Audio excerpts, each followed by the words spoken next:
Doctor Sudhanshu Trivedi ji please आप बोले। माननीय सभापति महोदय, आज इस पुराने वक्त की आखिरी रात में खड़े होकर इस नए वक्त के आगाज की नई सुबह के दिन मैं प्रधानमंत्री श्री नरेंद्र मोदी जी, हमारे अल्पसंख्यक मामलों के मंत्री किरण रिजिजू जी का मैं बहुत इस्तकबाल करता हूं। जब वक्त के ऊपर हम बात कर रहे हैं, वक्त की रुखसती का वक्त आ गया है और नई वक्त की नई सुबह होने का वक्त आ गया है। अगर हमें इस पे बात करनी है तो मुझे चार दृष्टि से बात करनी पड़ेगी। एक, इस बिल के तकनीकी प्रावधान जिस पे बहुत सारे लोग बहुत कुछ बोल चुके हैं। दूसरा है वक्त की अवधारणा। तीसरी है वक्त की राजनीति। और चौथा है वक्त की राजनीति के नाम पर होने वाली वह सांप्रदायिक बनाम सेकुलर की राजनीति। सबसे पहले हमारे नेता सदन माननीय नड्डा जी ने बताया कि किस विस्तार के साथ इस वक्त कमेटी ने काम किया, किस शिद्दत के साथ हमारी सरकार ने काम किया। और चाहे वक्त कमेटी के जेपीसी के चेयरमैन हमारे उस सदन के सदस्य जगदम्बिका पाल जी रहे हो, हमारे मंत्री जी रहे हो, सबने जिस शिद्दत से काम किया है, तो उनके लिए मैं माननीय प्रधानमंत्री जी अपनी सरकार की तरफ से कहना चाहता हूं कि उन्होंने एक इबादत के भाव से काम किया है। तो मैं कहना चाहता हूं, इबादतों की तरह मैं ये काम करता हूं, अपने फर्ज को झुककर सलाम करता हूं, फिर भी आप खिलाफत कर रहे हैं। तो तेरी मुखालफत से निखरती है शख्सियत मेरी, मैं सियासी दुश्मनों का भी बहुत एहतराम करता हूं। तो इस एहतराम के साथ मैं अब आगे का प्याम शुरू करता हूं और मैं ये बताना चाहता हूं कि एक बड़ी सिंपल सी बात है जो अभी माननीय नड्डा जी ने भी कहा। दुनिया के तमाम मुस्लिम देश बता दिए, इस्लाम की धर्म स्थली सऊदी अरब, सबसे बड़ा मुस्लिम देश इंडोनेशिया, जहां खलीफत रही वहां टर्की, और जहां आईएसआईएस का इलाका वहां इराक और सीरिया, वहां कहीं भी कुछ भी नहीं है ऐसा, फिर भी हमारे यहां क्यों है कैसा। तो मैं कहना चाहूंगा सभापति महोदय, एक हिंदी में कहावत होती है, नया मुल्ला प्याज ज्यादा खाता है, परंतु यहां तो जो गैर मुल्ला प्याज बहुत खा रहा था, और इतना खा रहा था कि आंसू निकल रहे थे गरीब मुसलमान के भी और देश के भी। इसलिए मैं कहना चाहता हूं सभापति महोदय, अगर छोड़ दीजिए भारत की बात करिए, तो क्या ऐसी कोई शक्ति सिखों के पास है, ईसाइयों के पास है, यहूदियों के पास है, पारसियों के पास है? नहीं है। छोड़ दीजिए, इस्लाम के अंदर आइए। अगर इतना भाईचारा है तो ये सुन्नी वक्फ बोर्ड और शिया वक्फ बोर्ड अलग क्यों है मेरे भाई? जमीन पे एक दूसरे पे एतबार नहीं है, सिर्फ सियासत के लिए साथ में आने की बात है। ये भी जरा सोचने की बात है। और जो अकलियतों में भी अकलियत है, आगा खानी है, बाकी है, जो बोहरा है, उनकी तो कोई गिनती नहीं है। हमारी सरकार ने पहली बार मुस्लिम समाज के अंदर भी ईमानदारी से सबको समान प्रतिनिधित्व देते हुए एक नई सुबह के नए वक्त का आगाज किया है। इसके लिए मैं सरकार को बधाई देना चाहता हूं। और सिर्फ ऐसा ही नहीं है, मुस्लिम समाज के अनेक लोग इस प्रकार के नियमों से बहुत प्रभावित हुए और बहुत प्रताड़ित हुए, जिसके अनेक उदाहरण बहुत लोगों ने बताए होंगे। मोहम्मडन एजुकेशन सोसाइटी कोल्हापुर का केस है, ईदगाह मैदान हुबली का केस है, जिसपर सुप्रीम कोर्ट ने साफ साफ उसको हुबली धारवाड़ म्युनिसिपल कॉर्पोरेशन को वापस कर दिया। अनीसा अयाशा वर्सेस तमिलनाडु वक्फ बोर्ड का केस है, तेलंगाना स्टेट वर्सेस मोहम्मद मुजफ्फर का केस है, हिमाचल प्रदेश वक्फ बोर्ड वर्सेस ख्वाजा खलीलुल्लाह का केस है, और सभापति महोदय ताजमहल पर भी दावा कर दिया गया। अब तो मैं पूछना चाहता हूं, सुप्रीम कोर्ट ने अपने जजमेंट में कहा कि भाई शाहजहां के जमाने का लिखा फरमान लेके आइए, तब हम मानेंगे कि इस पे कोई दावा है या नहीं।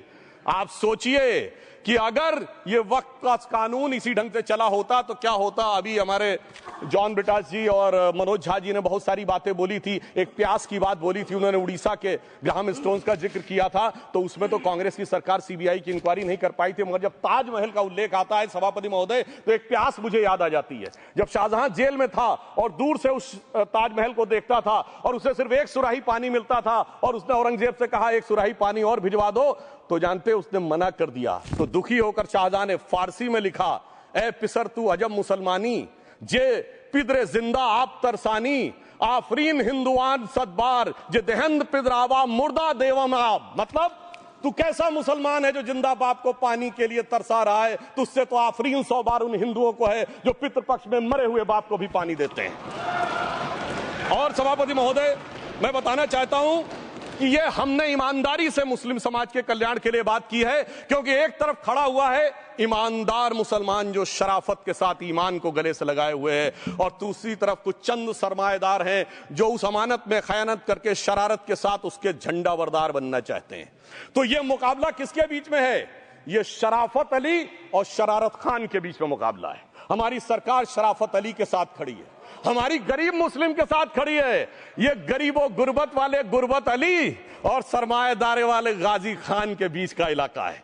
मगर मैं कहना चाहता हूं महोदय, एक बात मैं बहुत स्पष्ट रूप से कहना चाहूंगा, इन जरूरतमंद मुसलमानों की लड़ाई के लिए मैं कह सकता हूं कि ये गरीब मुसलमानों के दिल की कसक और कट्टरपंथी वोट के ठेकेदारों के मन की ठसक के बीच में हमारी सरकार ने उस कसक का साथ दिया है, जिसके लिए मैं मानता हूं गरीब और पसमानदा मुसलमान निश्चित रूप से उनका आभारी होगा।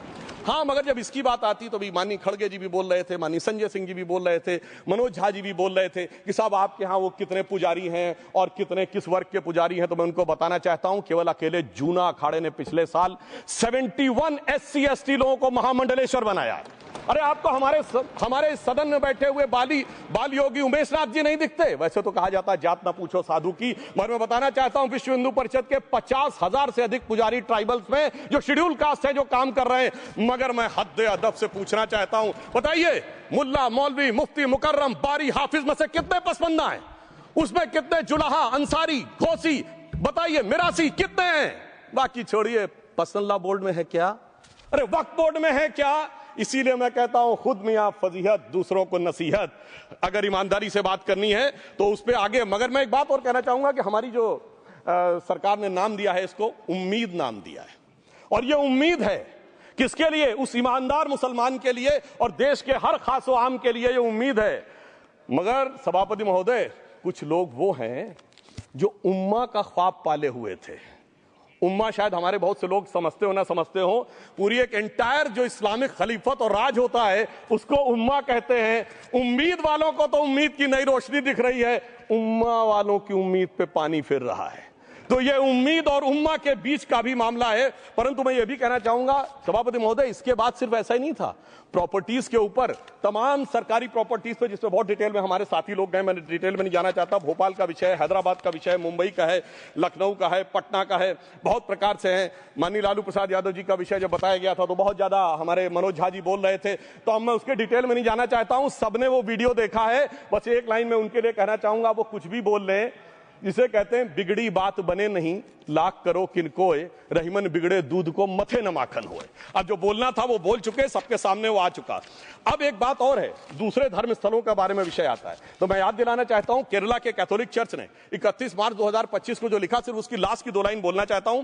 We request the central government to get the amendment bill passed as early as possible so that the tears of thousands of suffering people in the place like Munambam can be wiped out only by a legal amendment that can provide a permanent solution to their suffering.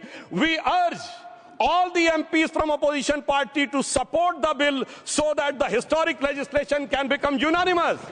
मगर सभापति महोदय, ये अल्पसंख्यकों की बात करने वाले जब अल्पसंख्यक की बात आती तराजू पे तौलते हैं, किसका वेट ज्यादा है, किसकी धमक ज्यादा है, किसकी खनक ज्यादा है, फिर तय करते हैं कि माइनॉरिटी के साथ आना है, किस माइनॉरिटी के साथ नहीं आना है। और मैं एक और बात कहना चाहता हूं, तमिलनाडु के तिरुचेरी मंदिर की बात आई, यमुनानगर में गुरुद्वारे की बात आई, केरल में क्रिश्चियन कम्युनिटी की जमीन की बात आई। बहुत सारे लोग प्लेसेस ऑफ वर्शिप के एक्ट की बात करते हैं, तो as per places of worship act Tamil Nadu का मंदिर का तो स्टेटस नहीं चेंज हो सकता भाई। 15 अगस्त 47 के बाद किसी प्लेस ऑफ वर्शिप का स्टेटस नहीं चेंज हो सकता, तो वक्फ बोर्ड को क्लेम फॉरफिट कर देना चाहिए, because it is in contrast to the places of worship act.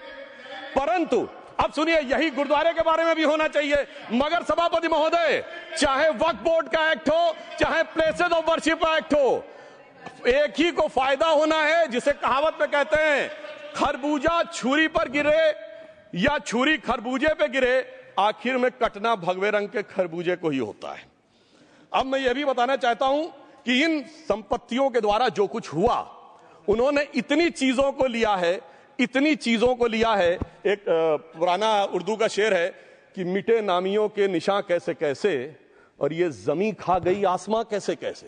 इस जमीन ने कैसे कैसे लोगों को अपने में समा लिया, इसकी तमाम तारीख गवाह है। अगर मैं इसमें बहुत डिटेल में जाऊंगा तो सदन का बहुत सारा वक्त जाएगा, परंतु मैं एक बात ये कहना चाहता हूं कि जब इतना ज्यादा आगे बढ़ गया तो फिर कोर्ट ने आगे इंटरवेंशन करना शुरू किया। मैं डिटेल में नहीं जाना चाहता हूं। अभी कार्तिकेय शर्मा जी ने बहुतों ने बोला सैयद फसल का case versus union of government, Allahabad high court के केस को कहा, मगर Bashir versus state of West Bengal case में उन्होंने बहुत क्लियर कट कहा है कि waqf is not a religious religious denomination in accordance with Article 26 of the Constitution, so the matter relating to the restricting the economic, financial, political and other sectoral activities that may be associated with religious practice under Article 25(2)(a) of the Constitution can be regulated by the state.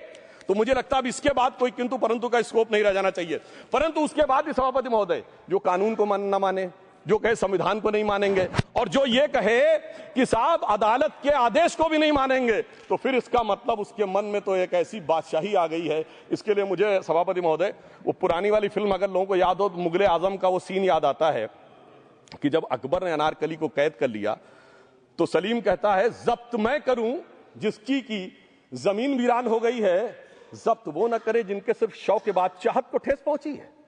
ये जिल्ले इलाही की बादशाही नहीं बल्कि खुदाई है। मैं कहना चाहता हूं जो संविधान को न माने, कानून का न माने, इसका मतलब वो अपनी खुदाई में जी रहा है। तो ये वो लोग हैं। और वैसे मैं सभापति महोदय खुदाई से आजकल बहुत से लोगों को डर लगता है, क्योंकि जहां जहां खुदा है वहां वहां भगवान है, जहां जहां खुदा है वहां वहां भगवान है। बाकी आप सब बहुत बुद्धिमान हैं।